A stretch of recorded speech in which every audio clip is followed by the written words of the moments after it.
सुप्रभात बच्चों। आज मैं आपको व्याकरण वाटिका के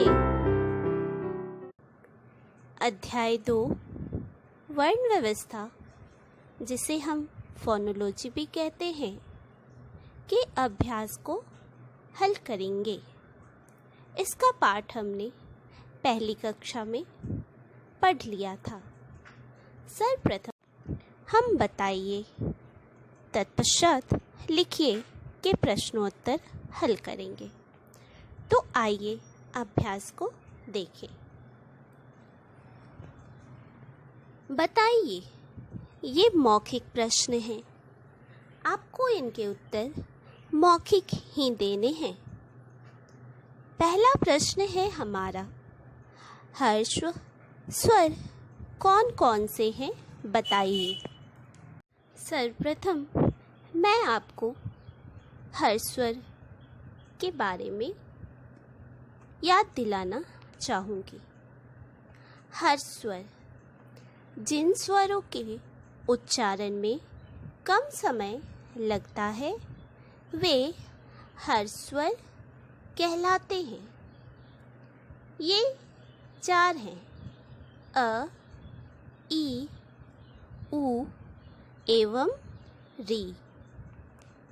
ह्रस्व स्वर के उच्चारण में बहुत ही कम समय लगता है, तो आपको इनके रूप बताने हैं कि ह्रस्व स्वर कौन कौन से हैं।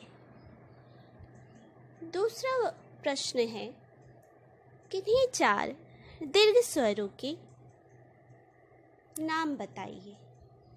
जिस प्रकार ह्रस्व स्वर थे, उस प्रकार दीर्घ स्वर भी होते हैं।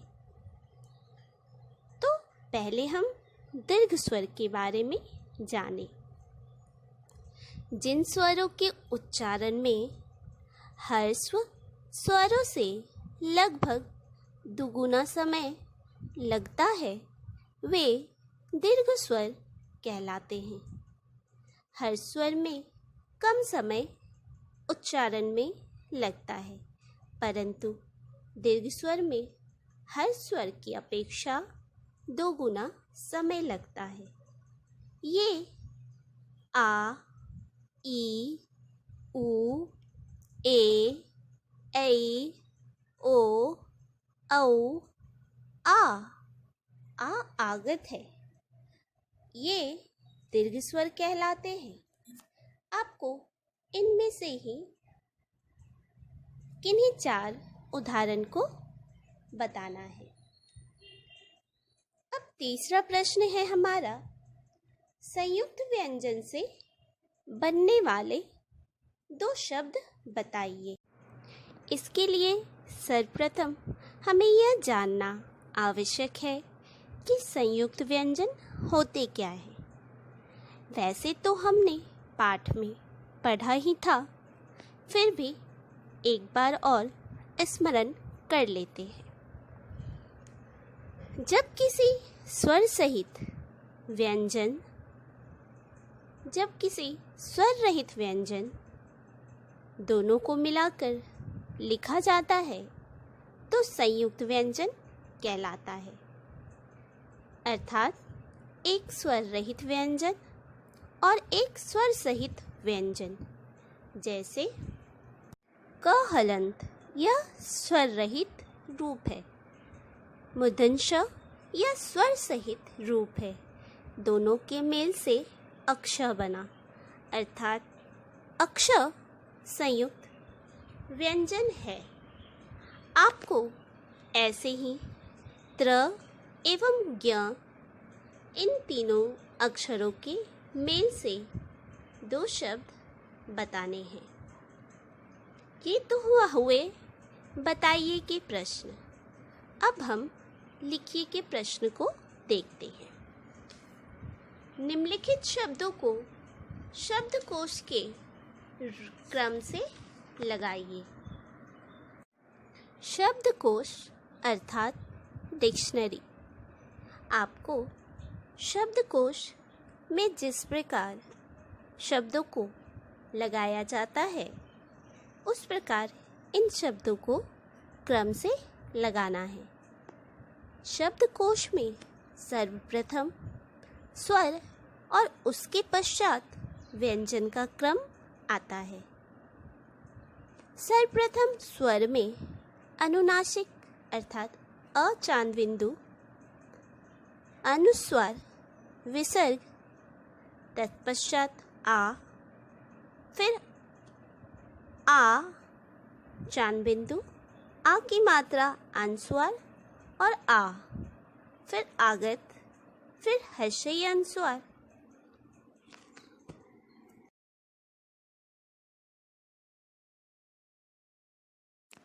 अर्थात चांद बिंदु, अनुस्वार, विसर्ग वाले वर्णों के साथ जो शब्द एवं व्यंजन के साथ आते हैं, उस प्रकार सर्वप्रथम अनुनासिक, तत्पश्चात अनुस्वार, तत्पश्चात विसर्ग जैसे शब्द को क्रम से लगाया जाता है। पहले स्वर और बाद में व्यंजन को लगाया जाएगा। जैसे इन शब्दों में सर्वप्रथम अनुस्वार वाले जो शब्द हैं वो पहले आएंगे। अनुनासिक पहले होते हैं, परंतु यहाँ अनुनासिक के एक भी शब्द नहीं दिए हुए हैं, तो हम अनुस्वार में जो व्यंजन है जो पहले आता है उसे लगाएंगे। जैसे कंपन, क व्यंजन का प्रथम वर्ण है और अनुस्वार के साथ है, इसलिए वो सर्वप्रथम आएगा। उस प्रकार क के बाद जिस भी शब्द पर अनुस्वार है उस व्यंजन को देख लीजिए। जैसे क के बाद अक्षर, फिर ख, फिर ग, घ, ऐसे शब्दों को आपको आगे लगाना है। अब दूसरा प्रश्न देखिए। ज एवं ज और फ एवं फ के 5-5 शब्द लिखिए। ज के नीचे एवं फ के नीचे लगी बिंदी नुक्ता कहलाती है, जो विदेशी शब्दों में प्रयोग में लाई जाती है। हिंदी में इनका प्रयोग नहीं के बराबर होता है। हिंदी में अरबी, फारसी, अंग्रेजी के कई शब्द आ जाने से इन ध्वनियों का प्रयोग करना पड़ा। इनका उच्चारण ज एवं फ से भिन्न होता है। पहले क, ख, ब एवं ग में भी नुक्ता लगाए जाते थे, परंतु हिंदीकरण करने के बाद इनसे नुक्ता हटा लिया गया। नुक्ते का प्रयोग इन वर्णों में नहीं किया जाता, केवल ज एवं फ में किया जाता है। इसके प्रयोग से अर्थ में भिन्नता आती है। जैसे स ज में आकर जा, सजा अर्थात सजाना। स ज में आकर जा, सजा अर्थात दंड। इस प्रकार नुक्ता के प्रयोग से समान शब्दों में अंतर हो जाता है। उसी प्रकार आपको इन शब्दों, इन वर्णों के मेल से कुछ शब्द बनाने हैं।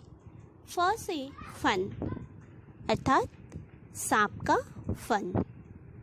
फ में नुक्ता एवं नौ, फ न फन, जिसे हम कौशल कहते हैं।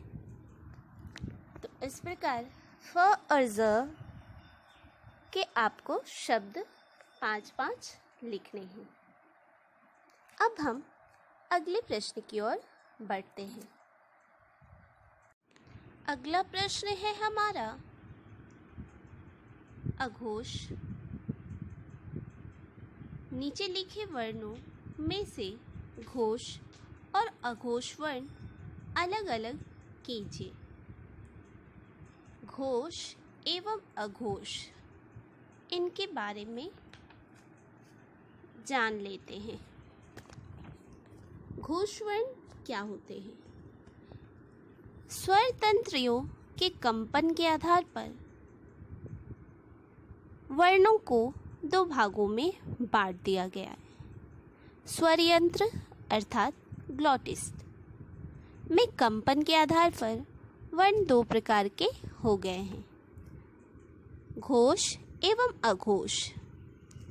जिन ध्वनियों के उच्चारण में स्वर यंत्र में स्वर तंत्रियां हवा से टकराती हुई बाहर आती हैं, उन्हें घोष ध्वनियां कहते हैं। सभी स्वर घोष है, जैसे ग, घ, अंघ,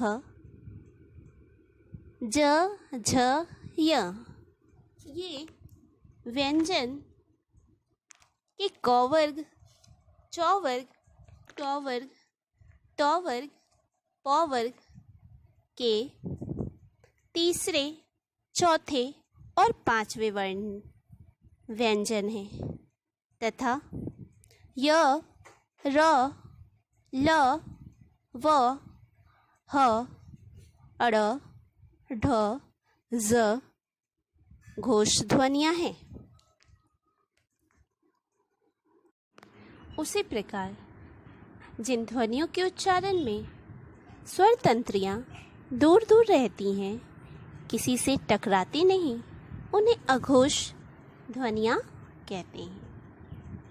प्रत्येक व्यंजन वर्ग का पहला और दूसरा व्यंजन अघोष ध्वनि होती है, जैसे क, ख, च, छ, ट, ठ, त, थ, प, फ तथा श, श, स, फ अघोष ध्वनियां हैं।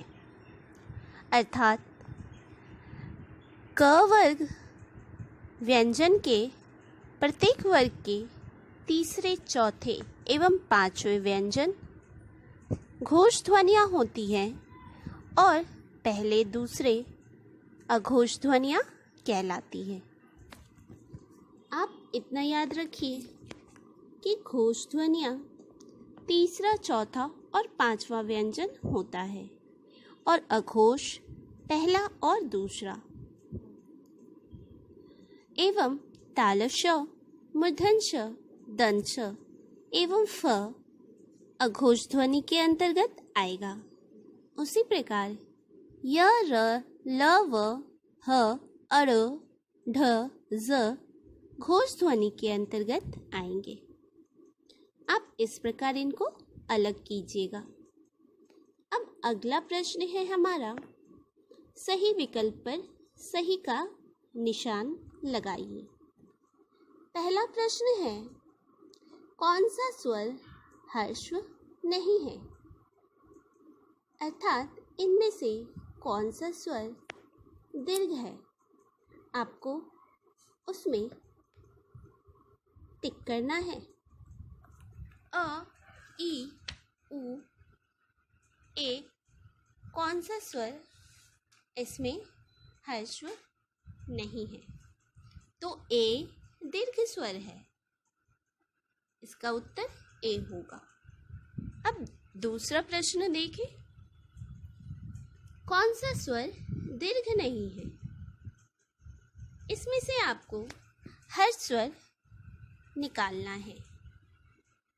ह्रस्व, दीर्घई, ओ, औ। इसमें ह्रस्व हर स्वर है। कौन सा कथन अशुद्ध है? य, र, ल, व, ह